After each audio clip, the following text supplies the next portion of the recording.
Hello students, आज हम लोग 3.4 एक्सरसाइज के थ्योरी और क्वेश्चन के बारे में डिस्कस करेंगे।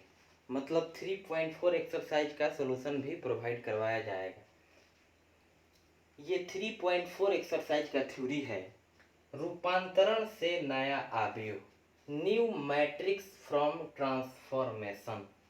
ट्रांसफॉर्मेशन करके अवयव को नया अवयव बनाया जा सकता है, लेकिन ध्यान दीजिएगा कि रूपांतरण तभी होगा जब दिया गया अवयव वर्ग अवयव होगा। तब if given matrix is a square matrix then transformation is possible, otherwise कोई काम नहीं होगा, ट्रांसफॉर्मेशन नहीं होगा। तो यहाँ पर एक अवयव ए हो गया और ए अवयव बराबर दिया हुआ है 2, 4, 6 और 8, 2, 4, 6, 8 और 2, 4, 6, 8 को रूपांतरण करके नया अवयव प्राप्त करना है।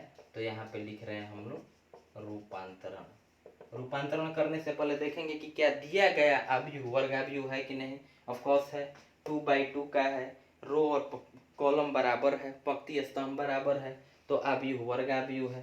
कितना बाई कितना का है, 2/2 का है। तो 2/2 मैट्रिक्स का ट्रांसफॉर्मेशन करना है, रूपांतरण करना है, और 2/2 डिटर्मिनेंट का साइन लिखेंगे। तो plus minus minus plus, this is the sign of 2/2 determinant. ये 2/2 का साइन है। अब 2 पहले 2 लिखेंगे और 2 को ऐसे लिखेंगे, एरो देंगे दोनों तरफ, इंटरचेंजिंग करेंगे। तो 2 इंटरचेंज होगा तो 2 के जगह पे हम लिखेंगे क्या, तो 2 के सामने ये 4 खत्म, 2 के सामने ये 6 खत्म। जो एलिमेंट लेंगे उसके सामने सामने इलिमिनेट कर देंगे। तो 2 के सामने 4 कैंसिल, 6 कैंसिल, क्या बचा, 8 बचा, 8 को लिख लो। अब देखो कि 2 के आगे दिख रहा है प्लस, इससे मतलब नहीं है, 2 का ओरिजिनल साइन क्या है, तो प्लस। तो जो मतलब 2 के बदले में क्या लिखेंगे, 8 लिखेंगे। 2 के बदले में 8 लिखेंगे, 2 का चिन्ह वास्तविक 2 है, इस प्लस 2 का वास्तविक चिन्ह प्लस, प्लस से 8 में गुणा करेंगे तो प्लस में गुणा करने से कोई प्रभाव नहीं पड़ेगा, तो 8 का 8 हो गया। यहाँ पे 4 लिखेंगे, 4 के सामने ये एलिमिनेट हुआ, ये एलिमिनेट हुआ, सामने सामने एलिमिनेट हुआ, क्या बचा, 6 बचा, 6 को लिख दो। अब 4 का एक्चुअल साइन क्या है, तो 4 का एक्चुअल साइन तो माइनस, यहाँ पे दिख रहा है प्लस, इससे मतलब नहीं है, 4 के आगे प्लस दिख रहा है, इसका मतलब ये नहीं कि 4 का साइन प्लस है, 4 का एक्चुअल साइन माइनस है, तो माइनस से गुणा करोगे तो -6 हो जाएगा। इस तरह से ट्रांसफॉर्मेशन किया जाता है। अब हो गया 6 के बदले में क्या लिखें, ये सामने 6 के खत्म, ये सामने 6 के खत्म, 4 बचा, 4 को लिख दिए। अब 6 का वास्तविक चिन्ह क्या है, माइनस, यहाँ पे तो प्लस दिख रहा है, इससे मतलब नहीं है, 6 का वास्तविक चिन्ह माइनस है, माइनस से गुणा कर देंगे। ये 6 के बदले में 4 लिखेंगे और 8, अब 8 के जगह पे ट्रांसफॉर्मेशन करने के बाद कौन सा एलिमेंट प्राप्त होगा, तो 8 सामने सामने एलिमिनेट हो गया, बच गया 4, 8 का साइन प्लस है, तो 4 में प्लस से गुणा करोगे कोई प्रभाव नहीं पड़ेगा। सॉरी, 8 के सामने ऐसे खत्म, तो 2 बचा ना, तो 2 बच, यहाँ 4 होता तो 4 होता, ठीक है, तो 2 बच गया। तो 8 का साइन क्या है, वास्तविक चिन्ह प्लस, प्लस से 2 में गुणा करेंगे कोई प्रभाव नहीं पड़ेगा। तो अब लिखेंगे नया अवयव। तो नया अवयव का मतलब हो गया कि 2, तो 2 की जगह पे अब 8 लिखेंगे, तो 8 हो गया। 4 के जगह पे क्या लिखेंगे, -6, 6 के जगह पे -4 एंड 8 के जगह पे 2। 2/2 डिटर्मिनेंट का इस तरह से रूपांतरण किया जाता है। अब एक क्वेश्चन आता है ADJ OINT, एडजॉइंट। एडजॉइंट क्या होता है, एडजॉइंट का मतलब हो गया कि जैसे मान लीजिए अवयव ए है, तो उसके लिखेंगे ADJ लगा करके ए लिख देंगे ADJ। अगर कोई सूचित किया जाता है एडजॉइंट को ADJA से, अगर अवयव बी रहेगा तो लिखेंगे ADJB। ADJ small S start करके ADJ लिख करके, कैसे एडजेक्टिव लिखते हो वैसे ए डी जे लिख करके जो आबयू रहेगा आबयू एक्स रहेगा तो ए डी जे एक्स लिखेंगे। तो ज्ञात कैसे किया जाता है एडजॉइंट, आबयू का एडजॉइंट कैसे ज्ञात किया जाता है, तो रूपांतरण करने आगे। अब यहाँ पर एक टॉपिक लेते हैं adjoint, A D J O I N T. अब एडजॉइंट को कैसे सूचित करेंगे, तो ए डी जे ए। तो ए डी जे का मतलब एडजॉइंट ऑफ मैट्रिक्स ए। तो नया आबयू तक रूपांतरण करना सीख गए, रूपांतरण करने के बाद नया आबयू आ गया और ट्रांसपोज पढ़ाया गया होगा। ट्रांसपोज का मतलब हो गया रो का कॉलम बनाना, परिवर्त हिंदी में बताया गया होगा 3.3 एक्सरसाइज में, ट्रांसपोज ऑफ मैट्रिक्स। तो ट्रांसपोज करोगे तो नया आबयू का परिवर्त,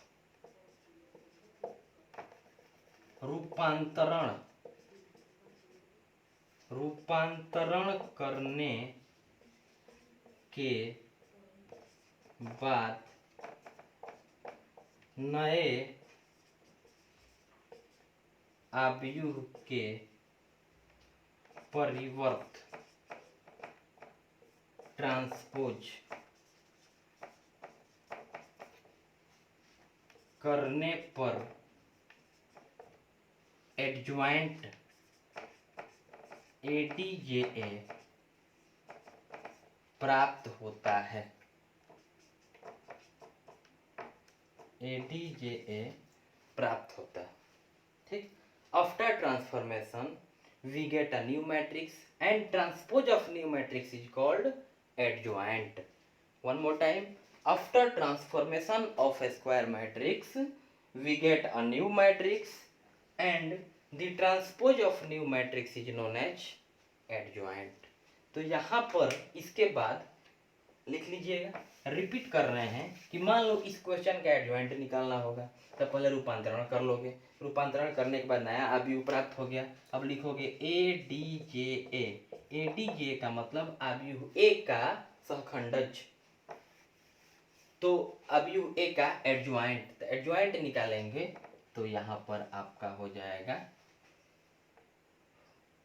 आबयू यहाँ पे आ गया। अब इसका परिवर्त करो तो हो जाएगा 8 - 6, रो को कॉलम बना दिए और यहाँ पे -4, 2, ये एडजॉइंट का वैल्यू हो गया।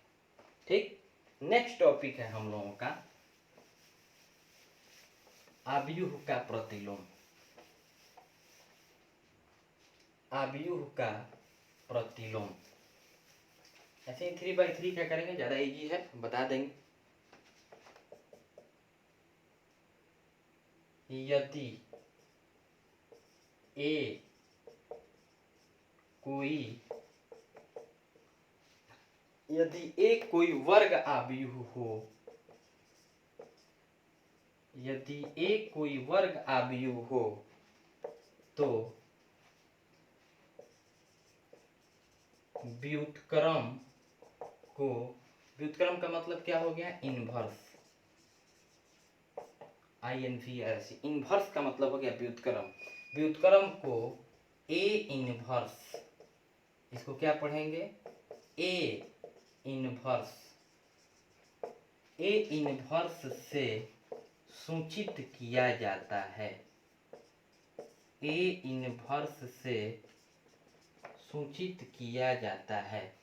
यदि ए कोई वर्ग आबयू हो तो उसके व्युत्क्रम को ए इनवर्स से सूचित किया जाता है, तथा एंड इंग्लिश मीडियम वाले लिखेंगे if A be any square matrix then its inverse is denoted by A inverse and, तथा ए इनवर्स बराबर ए डी जे ए बटा determinant of A.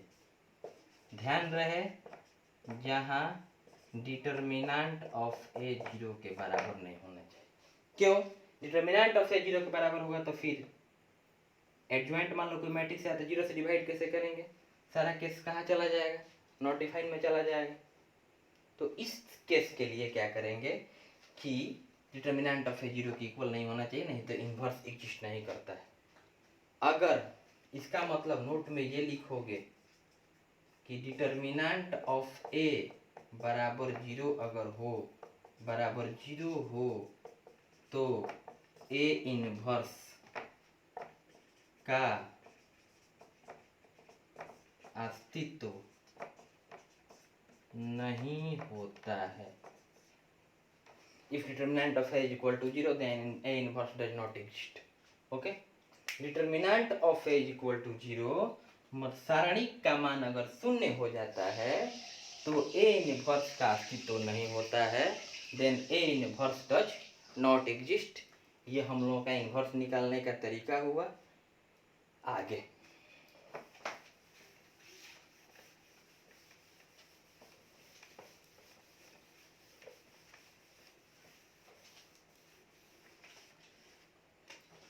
Exercise 3.4 start करने से पहले दो चार पॉइंट क्लियर कर लेते हैं।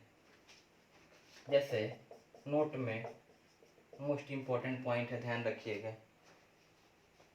एकमात्र ऐसा अवयव है जो सममित भी होगा और विषम सममित भी होगा। आपको बताया गया होगा कंडीशन कि अगर a डैश बराबर a होता है तो वह सममित अवयव होता है, और अगर a डैश बराबर माइनस a का पालन करता है तो विषम सममित अवयव होता है। लेकिन ध्यान रहे कि एकमात्र ऐसा अवयव है जो दोनों होता है, सममित भी होता है, विषम सममित भी होता है। ऑब्जेक्टिव में ये मोस्ट इंपोर्टेंट क्वेश्चन माना जाता है।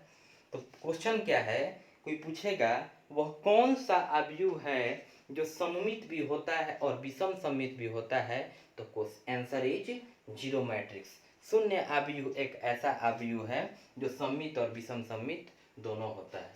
नोट में लिखिए, शून्य अवयव मात्र एक ऐसा अवयव है, शून्य अवयव मात्र एक ऐसा अवयव है जो सममित तथा विषम सममित दोनों होता है।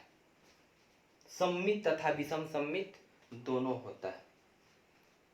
इंग्लिश मीडियम वाले, zero matrix is both symmetric and skew symmetric matrices.